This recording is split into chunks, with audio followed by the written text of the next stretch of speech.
Bankrupted a casino. So the credit rating of the United States just dropped, which means that a recession is probably going to happen. I just don't understand why people are shocked or surprised seeing that something like this would happen under Donald Trump. I mean, this is the same guy that bankrupted a fucking casino.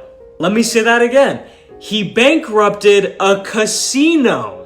Of course something like this was going to happen under a president that bankrupted a casino. Like, do you not know how stupid you have to be to make that happen?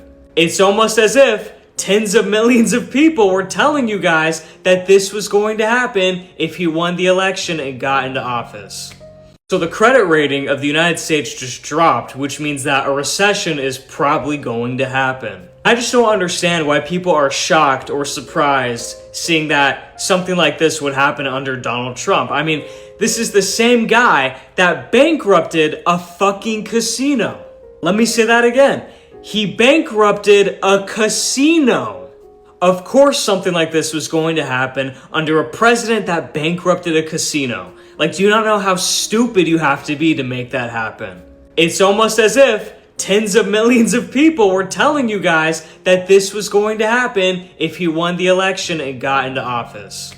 So the credit... McDonald's just announced a massive recession warning in 2025. They're reporting a complete collapse in the number of people coming to visit their store, with CNBC reporting the largest U.S. same-store sales decline since 2020. McDonald's says U.S. store sales shrank 3.6% during the first quarter. In particular, the CEO of McDonald's said that it's low-income Americans that are now boycotting McDonald's stores. There's been a double-digit decline in low-income consumer traffic to McDonald's, and that decline is now even spreading to middle-income consumers. It's not just McDonald's now that's reporting lower sales. You can see Wendy's, Pizza Hut, Starbucks, North Italia, Domino's, and Chipotle all also reported a contraction in same-store sales in the first quarter this year. And that's a huge deal, everyone, because these restaurants all hiked their prices over the last year, and despite hiking their prices, their revenue still went down, showing just how fed up Americans are now getting with sky-high costs for eating food out at restaurants. In particular, you can see the cost of eating at restaurants has gone up 30% from pre-pandemic levels, according to the Bureau of Labor Statistics. Back prior to the pandemic, the CPI index for eating away from home was 289. Now it's 378. And the big problem with that 30% increase in the cost of eating out is that the wages of Americans have not gone up as much. And one has to wonder how long the U.S. economy can support these real wage declines. Put simply, the cost of living has gone up a lot more than the money that people earn, and that reality is now showing up in cracks forming all over the economy. You're seeing in these earnings reports from fast food restaurants. And let me tell you what was actually particularly disturbing about the recent report from McDonald's is what their CEO, Chris Kemzensky, said. He said that in the U.S., overall quick service restaurant industry traffic from low-income consumer cohorts was down nearly double digits versus the prior year quarter. Additionally, traffic from middle-income consumers fell nearly as much, a clear indication that economic pressure on traffic has broadened. So a year ago when I initially reported on this to you guys might remember, if you've been a fan of my channel for the last year and a half to 2 years, I've done several reports on McDonald's. When I started doing these reports, it was mainly the low income contingent that was cutting back. Now it's the middle income contingent. And that's a sign that you really got to pay attention to. That middle income consumer, maybe who earns $70,000, $80,000, $90,000 a year as a household, they are now also cutting back. And remember, it's not just the lower end fast food chains anymore where this is happening. It's also Starbucks, minus 2%. Starbucks typically caters to a higher end clientele. Their revenue is down. North Italia, they're a high end Italian sit down restaurant chain. Their sales fell 1%. Chipotle's sales also fell minus 0.4%. This Chipotle one is probably the scariest one of all because McDonald's. Yeah, inflation is going crazy outside. I'm at the light. Motherfucker gonna ask me, do I got 10 or 20 for him? I said, huh? He said, you got 10 or 20? Lost my whole train of thought. Cause not $5, not $1, not $2. I ain't never had nobody at the light that's homeless asking me for 10 or 20. Like, it really threw me for a loop, and I just didn't know inflation was getting this crazy. Like, now I see it's a real problem, because, like, you feel me? I ain't no price haggler. If that's your price, that's your price. I make good money. If I want it, I will buy it. But if the home is asking for a 20 bar, we got some work to do, America. Is Obama walking back through that office? Like, what we finna do? 67% increase. And so while McDonald's has never been, the highest quality food, obviously, there was a point in time where McDonald's actually did offer value, right? Their value menu is actually something where you could eat affordably. And for people who are on a budget, that was a feasible, realistic option. However, in 2025, McDonald's price points are no longer a realistic, feasible option for many Americans, particularly low and middle income Americans. So they're just cutting back. They're not going there anymore. And maybe, they're eating at home. Maybe they're actually just eating less food overall. Because this was the other interesting report I read that I actually want to share with you guys on why these restaurants might be struggling so much right now. And that's the proliferation of weight loss drugs. And there's now studies that say taking these weight loss drugs is causing Americans to spend less on eating. According to a recent study by Cornell University, users of GLP-1 weight loss drugs reduced their grocery spending by an average of 5 to 8%. This reduction is primarily due to decreased purchase of calorie-dense processed items like snacks, sweets, and chips. In addition, a Morgan Stanley survey found that 63% of those who started a GLP-1 drug spent less money dining at restaurants after taking the drug. Additionally, 61% spent less money on takeout and delivery. And according to Finance Buzz, 19% of Americans have taken a GLP-1 medication. I'm imagining that's 19% of adults, not 19% of total Americans. But either way, it's a larger share of the population has now taken one, and they could simply be eating less as a result. Now, I'm curious what you guys think about that. Do you think there's an overall restaurant recession occurring because of the economy right now and a decrease in inflation-adjusted earnings, or do you think these weight loss drugs are actually starting to show up in reduced revenue reported by these fast food chains? Maybe it's a mix of the two. Let me know what you think in the comments section below. However, one really interesting... I was wasting $315 a month until a friend told me to get Rocket Money. The app... Hi everyone, happy Saturday. So now we can add a Moody's downgrade to the litany of reasons that it makes no sense to me that the stock market on Friday was valued at nearly the same level as January. If you haven't seen my post from yesterday on this topic, go ahead and find it. I have it dated so you can find it easily. But it's going to be really interesting to see what happens to the bond market as a result of this and ultimately what happens to the stock market. And I would reiterate that now is a great time to evaluate your risk exposure and adjust or rebalance your portfolio so that it better aligns to your risk tolerance. It's a good time to do that. So I'll be watching the bond markets over the weekend and how the futures are trending as well. Going into next week, we will have some earnings. We have Home Depot, Lowe's, and Target, which will be interesting. And again, the results themselves may not tell us as much as the guidance or lack of guidance that we hear in the commentary on those earnings calls. So drop a comment on what you're watching over the weekend as we prepare for another volatile week ahead. Take care. Get ready with me to get laid off.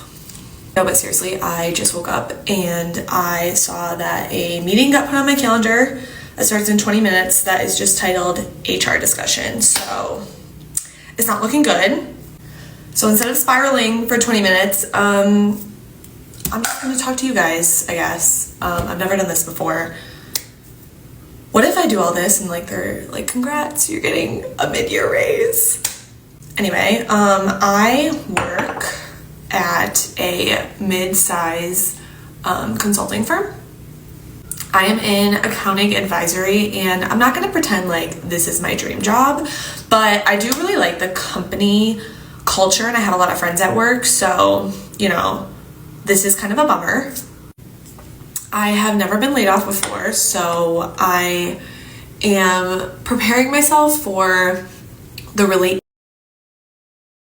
icky feelings that are going to come along with this, but trying to mentally prepare and tell myself that this is for the best. Catch me in 20 minutes screaming, crying, throwing up about how I'm going to pay my bills, but right now I'm really trying to see this as a positive and the universe forcing me out of my comfort zone because, like I said, this is not my dream job. I guess now I have to figure out what my dream job is, but it is not this. I don't know if anyone else can relate to this, but I'm 30 years old, and so I'm at the point in my career where people start expecting you to take this shit seriously. They're like, what are your goals? What is your future? And I'm just like, what adult pressured me when I was 18 to end up in this situation? Because it doesn't feel aligned. So I'm hoping once I get over the shock of this situation, after it happens, I am able to use this time to figure out like what the hell I want to do with my life, which is tough, you know, as a 30-year-old. Accounting and finance are definitely not my passions in life. I don't even know if corporate America is for me. I know it's scary to give up a steady paycheck and benefits, but corporate jobs do feel very draining to me.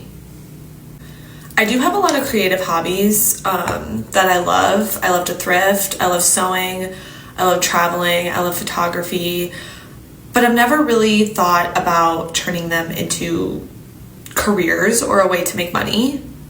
Again, I work in accounting consulting, 9-to-5 job, and it's very secure. It has great benefits. I've never really thought about taking a risk outside of that. But part of me is like, maybe this is the universe pushing you out of your comfort zone. Maybe this is your opportunity to test those things out. I don't know. I'm freeballing here. I woke up 20 minutes ago.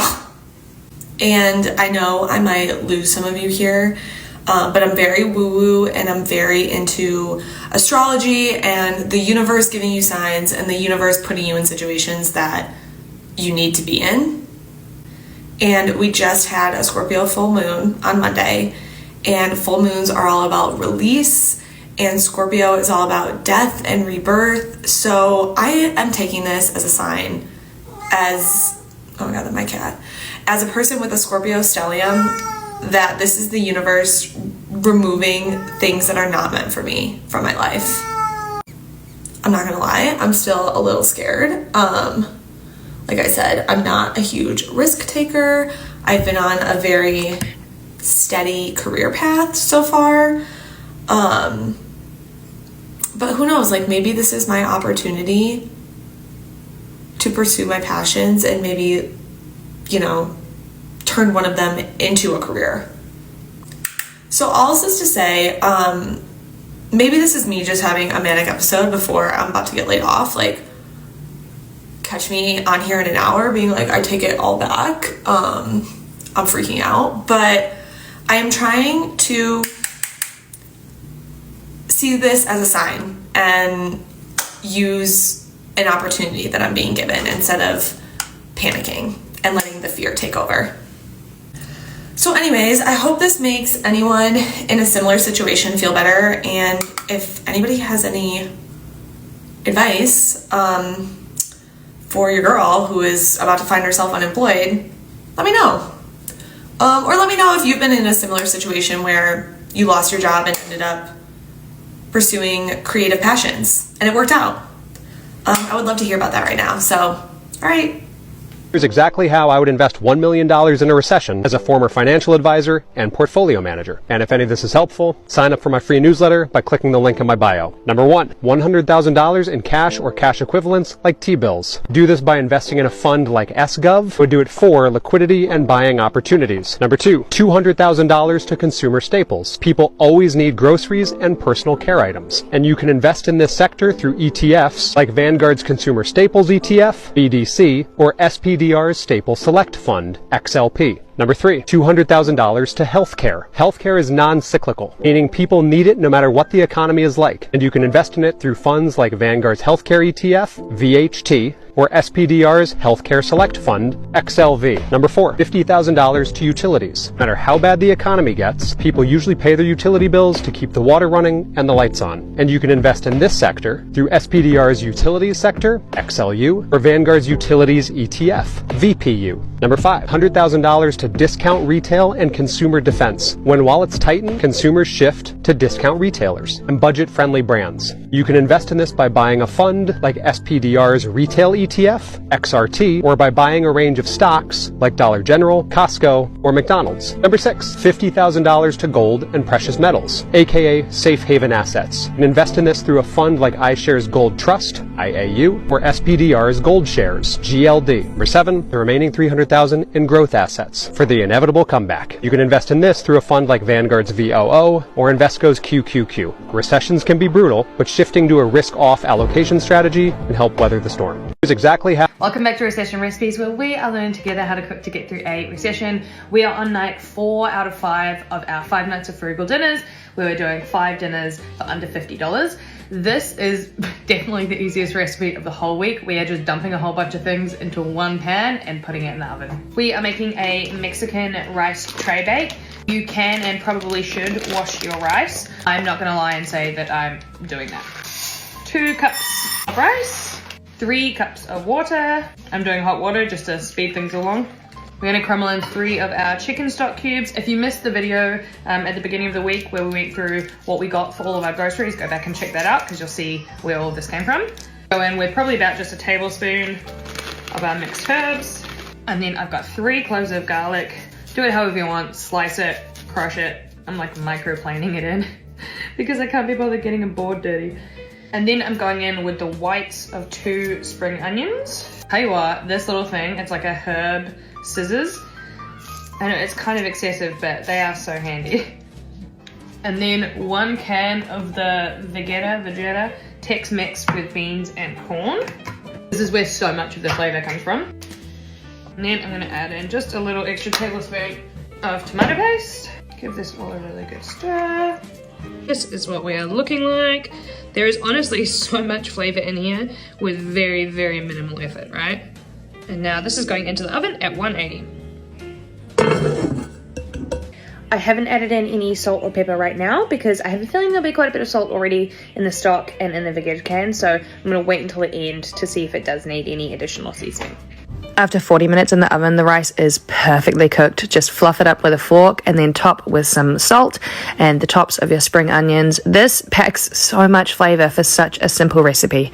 And for someone who is known for stuffing up my rice, this was honestly perfect. For an incredibly budget-friendly recipe, the flavor in this is awesome. I paid $4 for these fries from Checkers that are hollowed out. What is this? Bruh, what is this, bro? What? $7.39 for these dried out fries and this watered down drink. It's watered down. Stop scamming us. Stop scamming us, you fast food restaurant places. Y'all have $1 billion. Stop trying to cut corners. I paid $4. Even though many tariffs have been paused, and even with the U.S. slashing the tariffs on China, the 10% baseline tariff on most imports into the United States is still significant, and everyday Americans could soon be feeling its effects. This week, the retail giant Walmart said that it was, quote, not immune from tariffs. And as a result, America's largest retailer will start rolling out price hikes on some of its products, including bananas, avocados, and coffee products from Latin America, and toys and electronics from China. And just this morning, President Trump responded to that on social media, quote, Walmart should stop trying to blame tariffs as the reason for raising prices throughout the chain. Walmart made billions of dollars last year, far more than expected. Between Walmart and China, they should, as is said, eat the tariffs and not charge valued customers anything. I'll be watching, and so will your customers. Even though many tariffs have been paused, and even with the U.S. slash... Turn your phone into a money-making machine. Get paid in seconds. If we're entering a recession, good investor is never we never use the R word, recession, because we find the value in any market condition. Yeah. Matter of fact, that's when we win, because everybody is panicking. Think about this. Being in the industry as long as you have, you were around during the first housing market crash, right? Do you know that a lot of people actually could have kept their homes who were investors? You want to know why? Because all they had to do is still pay the mortgage with the rent payments. Some people were able to get into properties where the rents was covering the mortgage. But because they played the equity game they're like, oh wow, my property dropped in equity, even though it was still servicing itself. So imagine if somebody would have still been holding that property that they had in '07 to this day. The property value would be 3 times right now. A good investor is never talking. We never use the R word. We say. When I applied for a new credit card, I didn't want. The truth comes out. So I guess everybody just graduated from a master's program this weekend, and specifically USC's master's program. And I know USC is making bank off so many people that are enrolled now, but I think this is just like a symptom of just people just kicking the can further down the road. I'll figure out what I want to do later. I hope people figured it out now, or second master's degree or PhD program next. But yeah, congrats to everybody that graduated. I didn't know you guys all signed up 2 years ago for this. So I guess Saudi Arabia giving $25 million, Qatar, all of these countries. You talk about women and women's rights. So these are people that push gays off buildings. These are people that kill women and treat women horribly, and yet you take their money.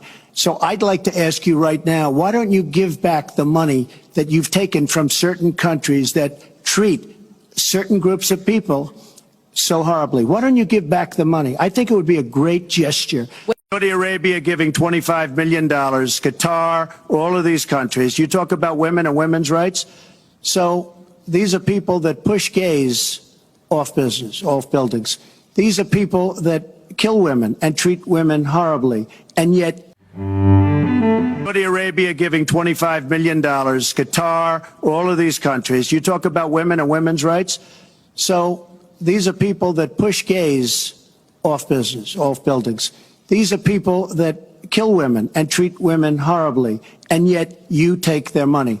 So I'd like to ask you right now, why don't you give back the money that you've taken from certain countries that treat certain groups of people so horribly? Here are 3 things you can do in case you have a recession in Canada later this year. 1 is to build or strengthen your emergency fund. Aim to save 3 to 6 months of essential living expenses. Keep these funds in a high interest savings account. 2 is to reduce discretionary spending. You might want to consider postponing expensive purchases like cars, vacations, except you've already planned for this in advance and you can deal with the cost implications easily. You want to monitor going out to eat. Sometimes you can cook by yourself in your house. If you have running subscriptions and you're too lazy to cancel them, this might be the time to cancel those subscriptions. 3 is to pay down high interest debt. Any credit cards that are carrying a balance, this is the time to eliminate or to pay off those balances and get it out of your life. You might also want to consider consolidating your debt so that you can reduce your interest payments over time. 4, stay invested with a long-term perspective. This is not the time for you to panic sell your investments or whatever. If you have an investment strategy that involves investing consistently for the long term, this is the time to stick with it and don't change it for anything. 5, consider diversifying your income streams, right? Explore side hustles. There's Uber driving, there are other gigs, there's freelancing. Things like this can help you supplement your income and even prepare better just in case we later have a recession in Canada this year. If you want to get ahead financially in Canada, like, share, and